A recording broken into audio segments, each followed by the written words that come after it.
the birthplace of sprint legends. But in April 2025, this city wasn't just hosting another meet, it was launching a revolution. The debut of Grand Slam Track, created by Olympic legend Michael Johnson, promised to change track and field forever. Bigger lights, bigger prize money, city pride, global rivalries. And on night one, the women's 100 meters wasn't just a race, it was a statement.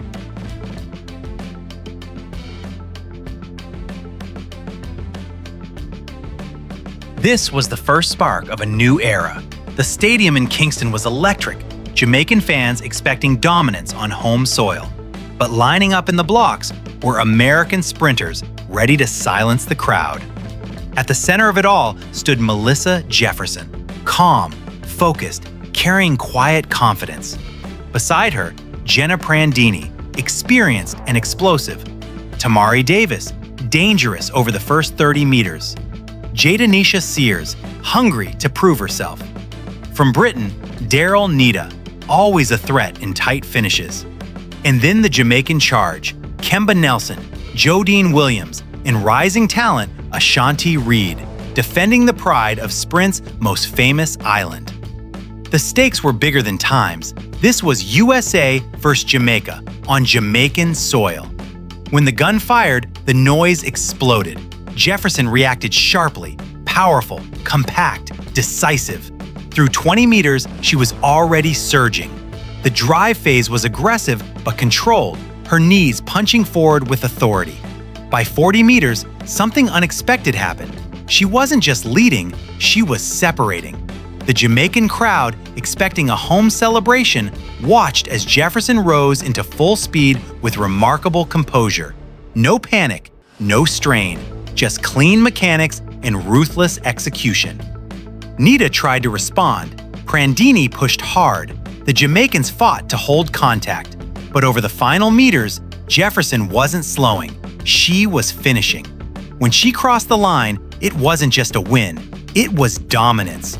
On the first night of Grand Slam Track, under the bright Caribbean lights, Melissa Jefferson didn't just defeat a field, she silenced a nation and ignited a rivalry that could define the season. When the gun fired in Kingston at the debut of Grand Slam Track, the noise was deafening. Jamaican fans expected celebration on home soil. What they got instead was a lesson in execution. Melissa Jefferson reacted instantly. Her start was sharp, compact, efficient, no wasted motion. Through the first 20 meters, she drove low and powerful, building momentum without forcing it. That control was crucial. She wasn't chasing adrenaline, she was building a race. Next to her, Tamari Davis showed her trademark early explosiveness. For a moment, she looked level with Jefferson. But as the drive phase transitioned, Jefferson's mechanics were cleaner. She rose gradually, hips high, stride opening naturally. Daryll Neita had a composed start, slightly conservative, clearly trusting her mid-race strength. Meanwhile, the Jamaican trio, Kemba Nelson, Jodine Williams, and Ashanti Reed, fed off the home energy. Their reactions were solid, but none gained a decisive early advantage. By 40 meters, the race tilted.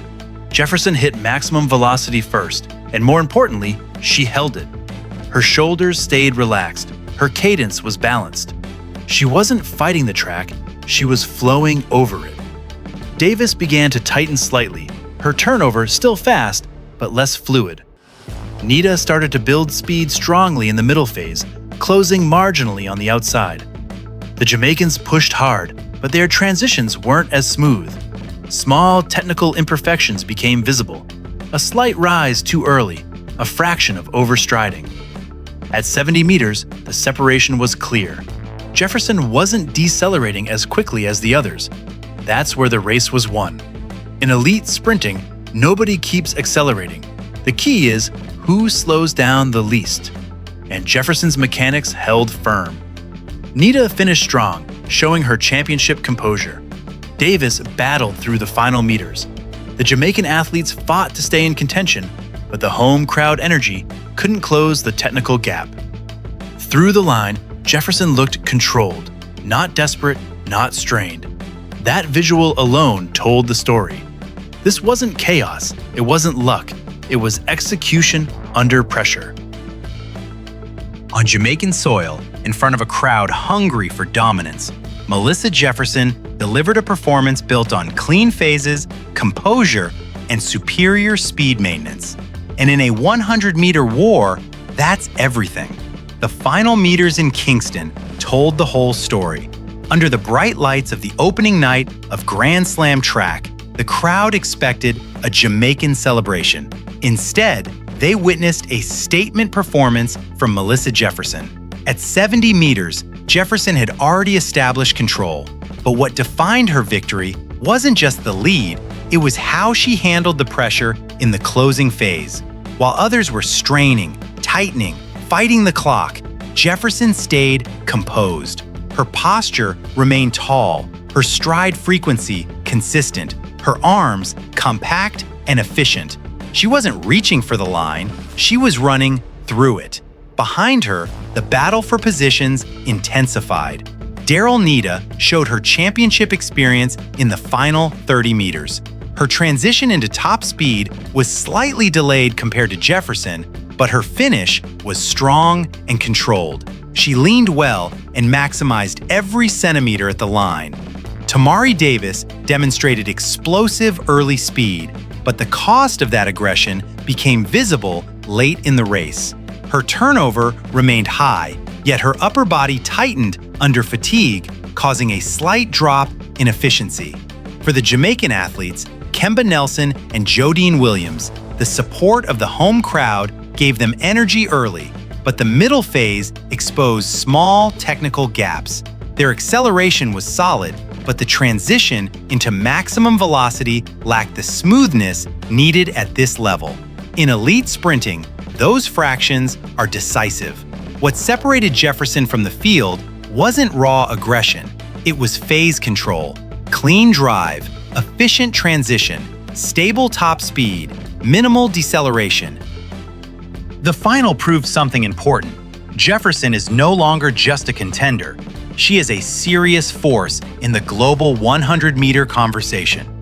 Neita showed she remains a reliable championship performer. Davis confirmed her explosive potential. The Jamaican sprinters showed heart, but also that refinement is needed against the very best. On this night in Kingston, the race wasn't won by hype or home advantage. It was won by execution, and Melissa Jefferson executed flawlessly. At the center of the storm stood Melissa Jefferson. Her path to professional sprinting was built through the American collegiate system, one of the most competitive pipelines in the world. Growing up in Texas, Jefferson developed her speed early, but it was at Coastal Carolina University where her talent sharpened into elite ability.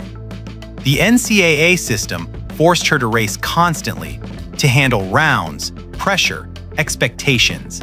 She didn't explode into stardom overnight. She built it, step by step, championship by championship. When she turned professional, she wasn't just fast, she was battle-tested. Her rise was about refinement, improving her start, learning how to transition smoothly, mastering how to maintain top speed under fatigue. Jefferson represents the modern American sprint system, structured, intense, and unforgiving. Next to her, Daryll Neita followed a very different route. Born in London with Jamaican heritage, Neita's progression came through the UK athletics development pathway. She didn't arrive as a teenage superstar. Instead, her career has been defined by gradual improvement and resilience. Olympic finals, relay medals, global championships. Neita earned her reputation through consistency. Her professional breakthrough came not from one shock performance, but from years of steady progression. Technically, she evolved into one of the smoothest finishers in the sport. Her strength isn't the first 20 meters, it's the last 30. She learned how to survive at the highest level before she learned how to dominate. On home soil stood Kemba Nelson and Jodine Williams, products of Jamaica's legendary high school system. In Jamaica, sprinting is culture. The annual Boys and Girls Championships create stars before they even leave their teens.